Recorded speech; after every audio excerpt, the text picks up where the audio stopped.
Hi friends, నేను మీ DJ మాట్లాడాను friends. ఈరోజు చిన్న బాబు పుట్టినరోజు ఫంక్షన్కి బెలూన్ డెకరేషన్ గ్లామ్ బాస్ట్లు అంతా ఫ్రెండ్స్.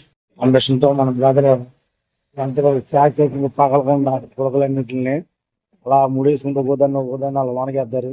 చాలా మంది తెలీదు ఈ పెద్ద బెలూన్లోకి చిన్న బెలూన్లు ఎలా వెళ్తాయని. కానీ ఇదిగో ఇలాంటి చిన్న మిషన్ సహాయంతో అలా గాలి నింపి అలా బెలూన్ నింపేసి అలా వానకు పంపిస్తారు. బెలూన్ బ్లాస్ట్ తర్వాత వీడియోలో మీకు మళ్ళీ చూపిస్తాను. చూడండి ఫ్రెండ్స్, ఈ వీడియో కనుక నచ్చినట్టయితే మన ఛానల్ లైక్ చేసి అలాగే మన ఫ్రెండ్స్ అందరికీ షేర్ చేయండి ఫ్రెండ్స్. బాయ్.